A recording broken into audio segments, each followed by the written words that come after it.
Assalamualaikum warahmatullahi wabarakatuh. Kami dari kelompok 4 yang beranggotakan saya sendiri, Atia Susan Elinda, NIM 021, Endah Tristiarini, NIM 026, Isma Ramadotul, NIM 097, Razak Nur Muhammad, NIM 106, dan Monik Tiara, NIM 108. Pada kesempatan kali ini, kami akan mempresentasikan tentang telaah artikel kami dengan tema akuntansi sektor publik. Artikel kami berjudul Adopting International Public Sector Accounting Standard, a Challenge for Modernizing and Harmonizing Public Sector Accounting, atau dalam bahasa Indonesianya berjudul Mengadopsi Standar Akuntansi Sektor Publik Internasional, Tantangan untuk Memodernisasi dan Mengharmoniskan Akuntansi Sektor Publik. Artikel ini ditulis oleh Isabel Brusca dari University of Zaragoza, Spain, dan Juan Carlos Martinez dari University of Sonora, Meksiko. Yang pertama, saya akan menjelaskan pada bagian abstrak, di mana pada bagian abstrak ini terdapat tujuan, yaitu rangsangan dan hambatan penerapan IPSAS, serta manfaat dan keuntungan utamanya. Kemudian ada metodologi. Metodologi yang digunakan yaitu kuesioner yang dikirimkan ke negara-negara Amerika dan Uni Eropa. Lalu ada temuan, yaitu komparabilitas dan modernisasi memiliki manfaat langsung dari penerapan IPSAS. Baik adopter maupun non-negara-negara helikopter menghargai dampak positif ini. Selanjutnya bagian pendahuluan. Kedalaman reformasi sangat bervariasi dan dalam banyak kasus dilakukan di semua tingkatan nasional, regional, dan lokal. Dalam proses reformasi ini, Standar Akuntansi Sektor Publik Internasional atau IPSAS yang dikeluarkan oleh Dewan Standar Akuntansi Sektor Publik Internasional telah memainkan peran penting. Organisasi pemerintah internasional lainnya telah secara langsung mempromosikan adopsi IPSAS. Negara-negara di seluruh dunia telah melakukan inisiatif untuk mengadopsi IPSAS. Namun, hanya studi di satu negara yang telah dilakukan tentang faktor dan adopsi IPSAS ini. Kemudian, bagian kerangka berpikir. Yang pertama ada stimulus untuk menghadapi IPSAS. Berdasarkan Federasi Akuntan Internasional, pembuat standar nasional, dan literatur akuntansi terdapat 8 stimulus yang diidentifikasi untuk keputusan pemerintah nasional untuk mengadopsi IPSAS, yaitu proses penerbitan untuk standar, kedekatan IPSAS dengan standar akuntansi bisnis, pertimbangan isu-isu penting tertentu bagi entitas sektor publik, peran aktif IPSASD, peran organisasi pemerintah internasional, krisis utang negara dan IPSAS, perspektif global dan kesadaran akan pentingnya harmonisasi akuntansi internasional, dan harmonisasi pelaporan keuangan dengan informasi nasional dan statistik. Lalu yang kedua ada hambatan dalam mengadopsi IPSAS.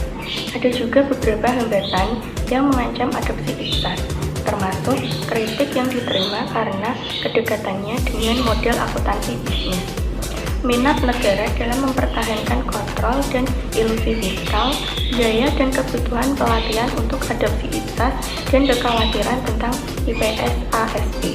Selanjutnya model penelitian, di mana stimulus dan penghambat sebagai variabel independen, kemudian manfaat dan keuntungan entitas sektor publik sebagai variabel dependen. Lalu penerapan internasional public sector accounting standar atau IPSAS sebagai variabel intervening, di mana memengaruhi hubungan tidak langsung antara stimulus dan penghambat sebagai variabel independen terhadap penerapan internasional public sector accounting standard sebagai variabel dependen. Untuk selanjutnya akan dijelaskan oleh teman saya, Endah. Terima kasih. Baik, di sini saya akan melanjutkan penjelasan dari rekan saya bahwasanya dari kerangka berpikir dan model penelitian, peneliti menghasilkan 4 hipotesis. Hipotesis yang pertama adalah relevansi yang dirasakan dari stimulus memiliki efek positif pada adopsi IPSAS. Hipotesis yang kedua, relevansi yang dirasakan dari hambatan memiliki efek negatif pada adopsi IPSAS. Kemudian hipotesis yang ketiga, adopsi IPSAS memiliki efek positif pada manfaat yang dirasakan dari IPSAS dalam hal komparabilitas informasi. Kemudian hipotesis yang keempat adalah penerapan Ipsos memiliki efek positif pada manfaat yang dirasakan dari Ipsos dalam hal peningkatan kualitas pelaporan keuangan, meningkatkan transparansi dan akutabilitas yang memungkinkan adanya modernisasi sistem akuntansi. Baik, kita memasuki ke bagian sampel. Nah, data dari penelitian ini dikirimkan melalui kuesioner yang dikirim melalui email kepada 51 negara yang terdiri dari 28 negara di Uni Eropa dan 23 negara di benua Amerika. Nah, berdasarkan jawaban yang dikirimkan ke 51 negara tersebut, didapatkan hasil sebanyak 19 negara-negara di Uni Eropa dengan presentasi sebesar 65% dari pejabat akuntansi yang bertanggung jawab atas pelaporan keuangan dan 35% dari pakar akademisi, sedangkan dari benua Amerika didapatkan jawaban 18 balasan, yaitu dengan presentasi sebesar 83,33% dari pejabat akuntansi yang bertanggung jawab atas pelaporan keuangan dan 16,66% dari pakar akademisi. Jadi total sampel dalam penelitian ini adalah sebanyak 37 negara. Setelah kita membahas terkait dengan sampel, kita memasuki ke operasionalisasi variabel penelitian. Nah, variabel dalam penelitian ini ada stimulus, penghambat, manfaat dan keuntungan entitas sektor publik, dan penerapan internasional public sector accounting standard, di mana stimulus dan hambatan ini adalah sebagai variabel independen, kemudian manfaat dan keuntungan entitas sektor publik ini adalah sebagai variabel dependen, dan penerapan internasional public sector accounting standard atau IPSAS ini adalah sebagai variabel intervening, di mana pengukuran dalam variabel ini adalah menggunakan skala tipe Likert. Apa sih skala tipe Likert itu? Nah, skala tipe Likert itu digunakan untuk mengukur sikap, pendapat, dan persepsi seseorang atau sekelompok orang tentang fenomena sosial yang terjadi. Nah, untuk keperluan analisisnya, skala Likert ini menggunakan analisis kuantitatif sebagai jawaban yang diterima perhitungannya menggunakan skala. Setelah kita membahas terkait dengan variabel penelitian, dalam penelitian tersebut kita memasuki ke penjelasan desain penelitian dan teknik pengambilan data. Desain penelitian dalam penelitian tersebut adalah studi eksplorasi dengan menggunakan kuesioner.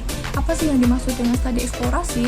Studi eksplorasi adalah penelitian ilmiah yang dilakukan di lapangan dengan tujuan untuk memperoleh pengetahuan yang lebih banyak, dan kemudian nanti peneliti dapat memberi gambaran dan penjelasan yang mendalam tentang suatu peristiwa atau fenomena yang terjadi. Di mana dalam penelitian ini adalah peneliti menginginkan menjelaskan atau menggambarkan suatu fenomena kepada pembaca, yaitu negara-negara mana sih yang melakukan adopsi Ipsos gitu. Nah, dalam penelitian ini peneliti mengambil sampel di negara Uni Eropa dan di benua Amerika. Kemudian jenis data dalam penelitian ini adalah data primer dengan pendekatan kuantitatif. Kenapa data primer? Karena seperti yang sudah saya jelaskan tadi, bahwasanya penelitian ini menggunakan data kuesioner yang dikirim melalui email kepada para pejabat akuntansi yang bertanggung jawab atas pelaporan keuangan pemerintah pusat di negara-negara Uni Eropa dan di benua Amerika, serta kepada pakar akademisi. Baik, di sini saya akan melanjutkan penjelasan terkait dengan metode analisis data. Metode analisis data dalam penelitian tersebut menggunakan structural equation modeling atau yang biasa kita sebut dengan SEM dengan bantuan perangkat lunak Smart PLS version 2. Apa sih yang dimaksud dengan teknik modeling SEM? Teknik modeling SEM ini adalah suatu teknik modeling statistik yang bersifat sangat cross-seksional, linear, dan umum. Termasuk dalam SEM ini adalah analisis faktor, analisis jalur atau path analysis, dan analisis regresi atau analisis regression. Nah, bisa juga disebut sebagai teknik analisis multivariat yang umum dan sangat bermanfaat yang meliputi versi-versi khusus dalam jumlah metode analisis lainnya sebagai kasus-kasus khusus. Salah satu kelebihan dari teknik modeling SEM ini adalah kemampuannya untuk mengonstruksi variabel laten atau konstruksi, yaitu variabel yang tidak dapat diukur secara langsung tetapi dapat diestimasi melalui variabel yang diukur. Nah, maksud dari variabel laten atau konstruksi ini dalam penelitian tersebut adalah seperti stimulus dan hambatan. Nah, teknik modeling SEM ini adalah gabungan dari model struktural dan model pengukuran, di mana model struktural maksudnya adalah indikator untuk menunjukkan apakah variabel yang diamati merupakan indikator yang baik dari variabel laten ataukah tidak. Kemudian model pengukuran maksudnya adalah untuk menggambarkan hubungan antar variabel laten saja seperti variabel rangsangan ataupun variabel hambatan seperti itu. Nah, Keunggulan yang sangat penting dari teknik modeling SEM ini adalah sebuah konstruks dapat berfungsi sebagai variabel dependen dan sebagai variabel independen. Halo, saya Ismah. Di sini saya akan menjelaskan bagian analisis hasil. Jadi pada analisis hasil ini itu menggunakan analisis eksplorasi yang biasanya itu menggunakan teknik aritmatika sederhana dan teknik grafis dalam meringkas data-data pengamatannya. Jadi untuk analisis hasil yang pertama itu ada stimulus adopsi Ipsos. Nah, sebelum saya melanjutkan penjelasan lebih lanjut, teman-teman bisa sambil membuka artikel dari kelompok kami ya, khususnya pada halaman 737, tabel 3, karena ini nanti akan sangat berkaitan dengan penjelasan dari saya. Baik, pada analisis hasil ini itu terdapat 8 poin ya teman-teman. Nah, untuk poin yang pertama itu ada harmonisasi internasional yang digambarkan dengan kode GP1 dan GP2 yang hasilnya itu menunjukkan bahwa ternyata harmonisasi internasional itu sangatlah penting karena dianggap sebagai faktor penting bagi negara-negara yang mengadopsi Ipsos. Hal ini itu dibuktikan karena sebagian besar peserta itu setuju akan hal ini. Kemudian untuk negara-negara pengadopsi Ipsos itu mendapatkan atau memberikan nilai lebih tinggi dibandingkan dengan negara-negara non-pengadopsi. Untuk poin kedua itu ada Ipsos mempertimbangkan masalah. Dan poin ini pun berkaitan dengan poin yang ketiga, yaitu Ipsos beradaptasi dengan sektor publik yang digambarkan dengan kode PPS1 dan PPS2 yang hasilnya itu menunjukkan bahwa pengadopsi Ipsos itu percaya bahwa Ipsos itu mempertimbangkan masalah dan beradaptasi dengan konteks sektor publik. Seperti itu teman-teman. Dan biasanya dan negara-negara Amerika itu mendapatkan nilai yang lebih tinggi dibandingkan dengan negara-negara di Eropa. Oke, poin selanjutnya yaitu poin keempat itu ada referensi internasional untuk modernisasi akuntansi yang digambarkan dengan kode IPSAS BRI 2 yang hasilnya itu menunjukkan bahwa sebagian besar pengadopsi Ipsos itu menganggapnya sebagai referensi internasional untuk modernisasi akuntansi. Nah, ini tuh berlaku terutama untuk negara-negara Amerika. Dan untuk poin kelima itu ada penerapan Ipsos oleh organisasi pemerintahan internasional. Digambarkan dengan kode IGR. Pada poin ini juga berkaitan dengan poin yang keenam teman-teman, yaitu Ipsos itu telah mendapatkan legitimasi internasional yang digambarkan dengan kode IPSAS BRI 1 bahwa penerapan Ipsos oleh organisasi pemerintahan internasional itu telah menjadi stimulus lain bagi negara-negara Eropa dan Amerika, dan banyak yang menganggap bahwa Ipsos itu telah mendapatkan legitimasi internasional dan pengadopsiannya lebih mudah dibenarkan bagi mereka gitu. Dan untuk poin ke-7 itu ada relevansi penyebaran Ipsos di tingkat internasional oleh Ipsos B yang digambarkan dengan kode IPSAS BR3 yang hasilnya itu menunjukkan bahwa tidak ada perbedaan penting antara pengadopsian negara-negara pengadopsi dan negara-negara non-pengadopsi sehubungan dengan relevansi penyebaran Ipsos oleh Ipsos B di tingkat internasional. Seperti itu teman-teman. Dan untuk poin yang terakhir atau poin yang ke-8 itu ada relevansi penyebaran yang hasilnya itu menunjukkan bahwa kesamaan antara Ipsos dan IVRS itu merupakan faktor positif lain bagi pengadopsi Ipsos. Nah, hal ini tuh terjadi terutama di negara-negara Amerika. Dan pada poin ke-8 ini digambarkan dengan kode PAM. Baik, untuk analisis hasil yang kedua itu ada hambatan adopsi Ipsos. Nah, teman-teman bisa membuka halaman selanjutnya dari artikel ya, yaitu halaman 738 pada tabel 4 teman-teman, karena ini akan sangat terkait. Baik, untuk poin pertama itu ada Ipsos itu akan mengurangi kedaulatan, digambarkan dengan kode MC2. Nah, hal ini itu disebabkan karena banyak negara di Eropa dan Amerika itu menganggap bahwa Ipsos itu akan mengurangi kedaulatan mereka.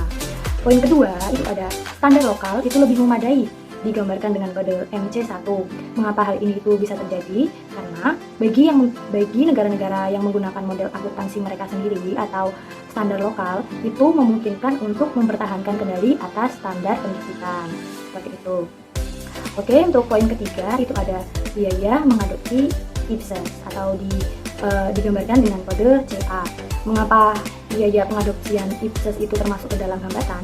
Ini karena biaya pengadopsian Ipsos itu biayanya itu terlalu tinggi teman-teman. Jadi dianggap sebagai hambatan. Nah, terutama itu bagi negara-negara non pengadopsi dan negara-negara Amerika. Poin keempat itu ada Ipsos didasarkan pada IVRS, digambarkan dengan kode NP1. Jadi ada beberapa responden atau peserta yang menganggap bahwa IPSAS itu sebagian besar itu didasarkan pada IFRS dan tidak termasuk masalah penting di sektor publik. Seperti itu. Untuk poin selanjutnya itu ada beberapa kekhususan sektor publik itu hilang, digambarkan dengan kode NP2.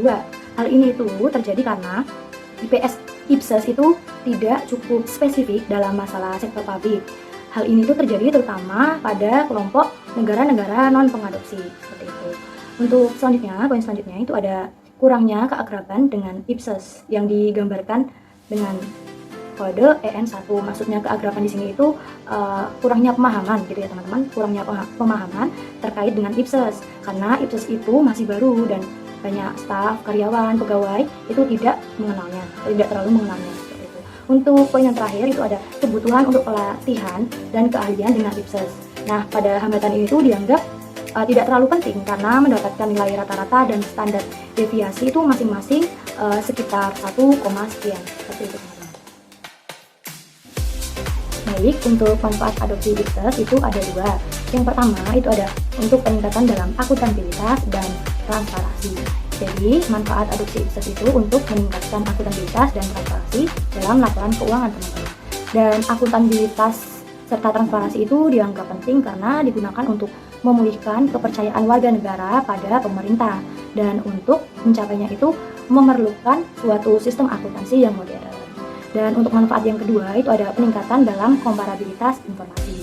Jadi, di sini itu untuk meningkatkan komparabilitas informasi yang biasanya bisa berbentuk pertunjukan pelaporan keuangan antar negara yang berbeda untuk meningkatkan kualitas pelaporan keuangannya. Seperti itu teman-teman. Baik, untuk structural equation modeling atau biasanya disingkat dengan SEM, di sini merupakan model analisis datanya yang terbagi menjadi 2, yaitu ada model pengukuran dan model struktural, sehingga didapatkan 3 hasil. Yang pertama itu ada stimulus, itu merupakan faktor positif dalam penerapan IPSAS. Dan yang kedua itu ada hambatan secara negatif itu mempengaruhi adopsi IPSAS.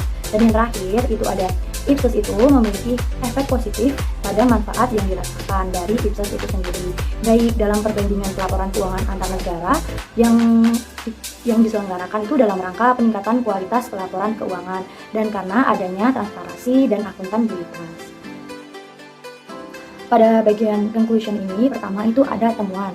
Nah, temuan pertama itu ada stimulus memiliki efek positif terhadap pengadopsian IPSAS. Nah, hal ini itu sejalan dengan hipotesis pertama, sehingga hipotesis pertama itu diterima. Kemudian yang kedua, itu ada hambatan berdampak negatif terhadap pengadopsian IPSAS. Hal ini pun sama dengan hipotesis yang kedua atau sejalan, sehingga hipotesis kedua pun diterima. Baik, sekian penjelasan dari saya, kurang lebihnya mohon maaf. Selanjutnya akan dijelaskan oleh teman saya, yaitu Mas Razak. Terima kasih. Saya Razak Nur Muhammad 72114181006 akan meneruskan pembahasan dari teman saya sebelumnya. Nah, pembahasan kali ini tentang temuan ketiga, yakni adopsi IPSAS yang memiliki pengaruh positif terhadap manfaat IPSAS yang berkaitan dengan komparabilitas informasi antar negara dengan min-nya sebesar 4,79, yang berarti bahwa hipotesis ketiga diterima. Kemudian pada temuan keempat tentang adopsi IPSAS memiliki pengaruh positif terhadap manfaat IPSAS yang berkaitan dengan perbaikan kualitas laporan keuangan dan transparansi serta akuntabilitas dengan min sebesar 4,57, yang berarti hipotesis keempat diterima. Dengan kesimpulan bahwa semua partisipan pada penelitian kali ini menghargai manfaat yang diusulkan dari IPSAS. Kemudian, implikasi praktisnya, jadi baik negara pengadopsi maupun non-pengadopsi IPSAS menghargai dari manfaat IPSAS itu sendiri dalam mencapai perbandingan laporan keuangan antar negara serta peningkatan kualitas sistem laporan keuangan. Namun, negara-negara di benua Amerika lebih memperhatikan harmonisasi akuntansi sektor pemerintahan, meskipun tidak ada perbandingan antar negara seperti yang ada pada benua Eropa. Misalnya, tidak adanya program harmonisasi Mercosur, meskipun dukungan Bank Dunia terhadap IPSAS dapat menjadi faktor pendorong harmonisasi akuntansi sektor publik. Keterbatasan penelitian ini hanya membahas mengenai IPSAS. Sementara di Uni Eropa telah mengembangkan standarnya, yaitu EPSAS, yang dikembangkan berdasarkan IPSAS, yang merupakan bukti lain dari keefektifan dan legitimasi IPSAS untuk memodernisasi dan menyelaraskan akuntansi pemerintahan. Pembahasan berikutnya terkait dengan telaah artikel. Pada bagian abstrak telaah artikel, belum menjelaskan orisinilitas dan jenis penelitian serta cara pengambilan sampel. Namun, abstrak sudah menjelaskan tujuan penelitian dan secara umum telah menggambarkan isi penelitian. Kemudian, pada bagian pendahuluan, telaah pendahuluan belum adanya fenomena gap dan belum dijelaskannya mengenai research gap. Namun, tujuan dan alasan pemilihan sampel sudah dijelaskan dengan baik. Demikian pemaparan materi dari saya. Pemaparan materi setelahnya akan dijelaskan oleh teman saya. Terima kasih. Oke, terima kasih kepada teman saya sebelumnya. Selanjutnya saya akan melanjutkan presentasi, yaitu pada bagian telaah pendahuluan. Yang dapat kami simpulkan adalah bahwa telaah pendahuluan ini belum ada research gap dan fenomena gap, namun telah ada tujuan dan alasan pemilihan sampel dengan baik.